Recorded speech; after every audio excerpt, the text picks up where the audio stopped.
Magandang takbo mga kamoto.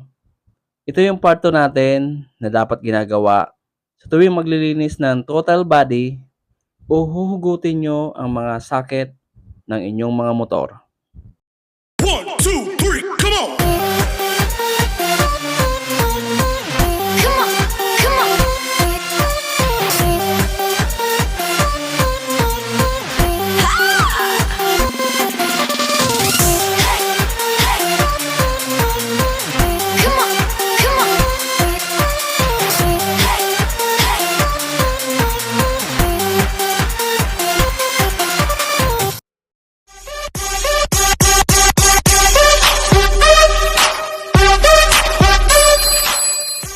Sa mga di nakakaalam, dito sa ilalim ng water pump assembly nakalagay ang ECT o Engine Cooling Temperature Socket na dapat suksukan din o i-bypass dahil ito po ang pinaka-link connection para ma-reset ang TPS o Throttle Position Sensor ng ating Honda Click Game Changer.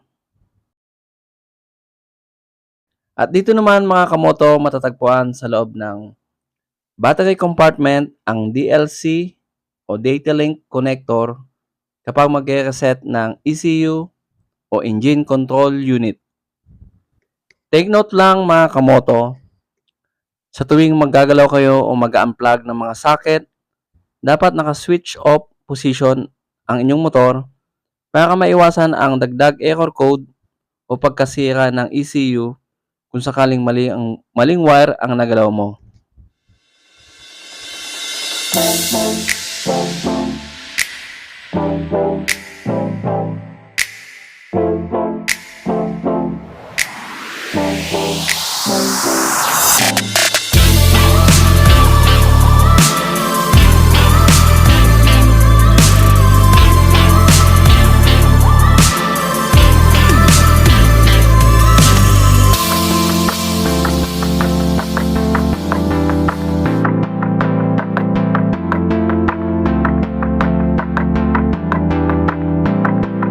Kamoto ang ginagamit ko, dalawang paper clip. Pero dapat kiskisan nyo muna ang bawat dulo para mawala ang coating sa paper clip. Tig-isa para sa DLC at ECT link connection. Disclaimer lang po mga kamoto, hindi po ako professional mechanic. Ito pong sinishare ko base sa experience ko sa sarili kong motor. Ito po ay optional lamang, kumbaga sa Ingles. Take at your own risk. Pwede po kayong magpa-erase at magpa-reset sa mayroong diagnostic tools para sigurado.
Ito po ang DLC o Data Link Connector na kailangan suksukan ang dalawang wire. Tanging kulay green at brown lamang ang isi-short o lalagyan ng paper clip o matigas na wire sa pag-reset ng ECU. Dapat fitted o mahigpit ang bawat isusuksok nyo para maging successful ang pagmamanual resetting.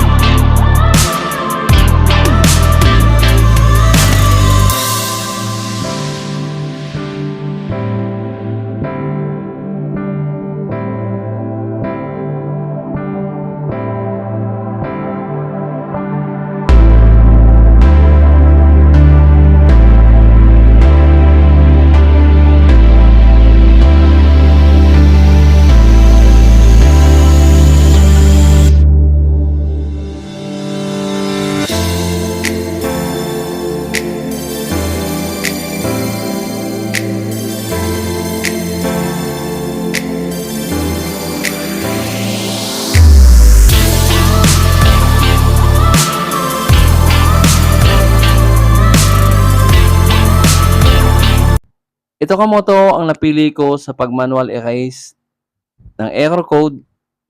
Bago mag-manual reset, isang strand lang ito ng wire na makapal pero flexible. Ipapakita ko sa inyo mamaya kung bakit kailangan flexible na wire ang dapat gamitin sa pag-manual erase ng error code kumpara sa paperclip na matigas na wire.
Tamang lalagyan niya, ayan, green saka brown wire. Tapos wag niya muna siyang lalagyan dyan sa mismong ECT niya. So dito na lang muna ang focus natin. So kailangan matanggal muna natin yung pinaka error. So hindi pa tayo resetting, ano muna tayo, tatanggalin muna natin yung pinaka dati niyang error code na na pick up nung dating mga nag-aano tayo. Yan, para ma-erase, erase lang muna natin ang error code. Yan. Okay na? Sige, switch on. Toteng.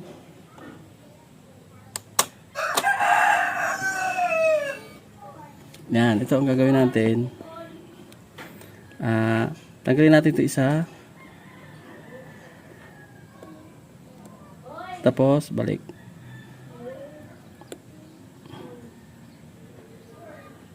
Yan. Pause. Off. Pwede na i-off. Yan ang off mismo. Ang ganyan ang off. Ka-off na. Pwede nang tanggalin ito. Yan. Tanggalin natin. Yan. Tanggalin natin. Ngayon, mag-ano na tayo. Ang ganda na pag-ano. Susi. Nalagay na natin dito yung dalawa. Tig-isa doon sa dito.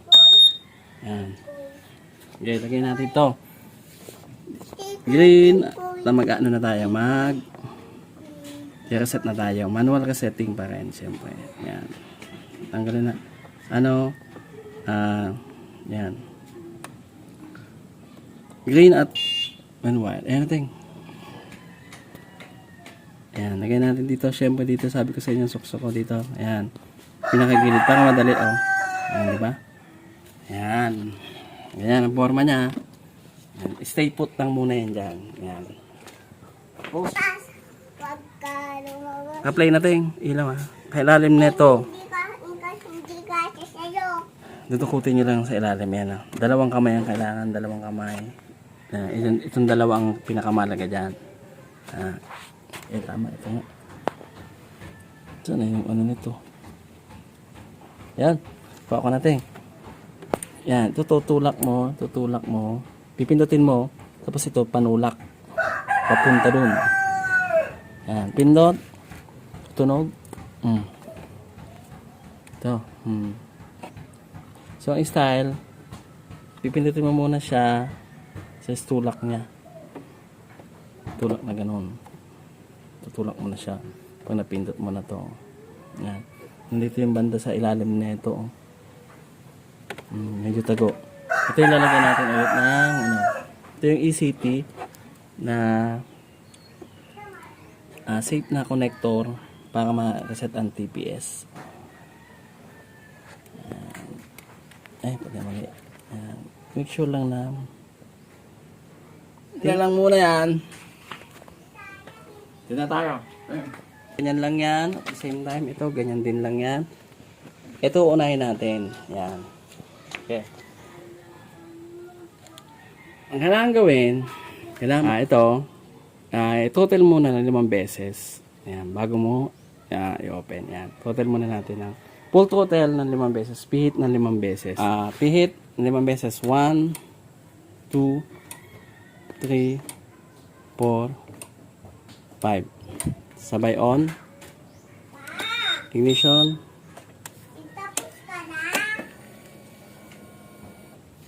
Mag-blink. 1,001, 1,002, 1,003, 1,005. Sabay hugot.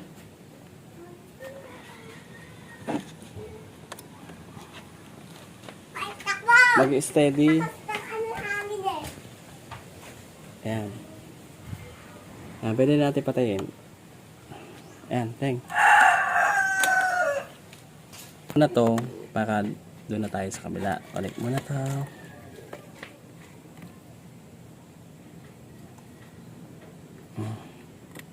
Iko. Yun, tumunog na. Bits na yan. Ayan, dito. Ayan, dito naman tayo sa para sa ECU. Ayan. Ang kailangan naman gawin, ganito. Okay. Ito, full throttle lang natin. Ayan. Full throttle. Tapos i-on ang ignition. Bibilang ng 5 seconds. 5 seconds. At pwede na bitawan to. Ayan. Okay. Let's go. Papakita mo din yung blink dito. Ano? Ayan. Ayan. Siyempre. Ayan. 1, 2, 3. Ayan, 1,001, 1,002, 1,003, 1,004. Bibilis, bitaw. As babagal siya. Ayan.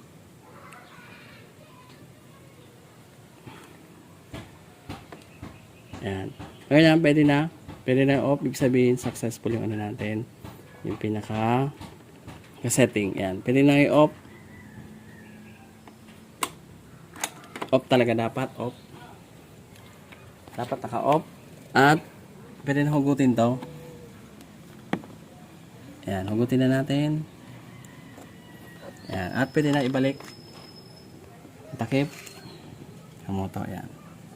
Balik natin takip. Baganyan ang posisyon niya. Ayan. Kasi intact natin dapat dito. Dapat naka-intact yan dito. Ayan, nakaganyan dapat yan. Secure dapat. Ayan. Tapos ito.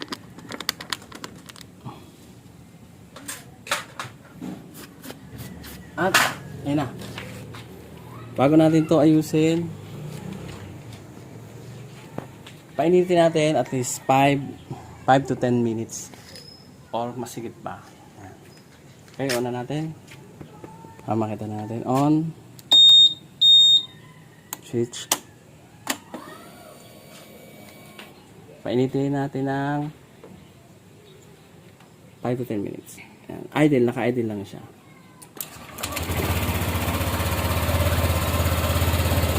Tingnan natin.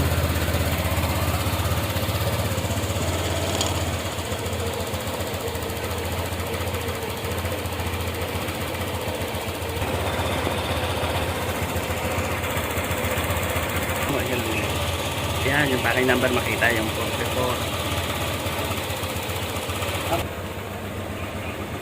Pakita mo din ka.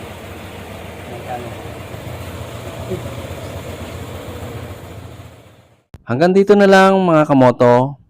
At sana nabigyan ko kayo ng konting idea kung paano mag-manual erase ng error code bago mag-reset ng inyong mga scooter.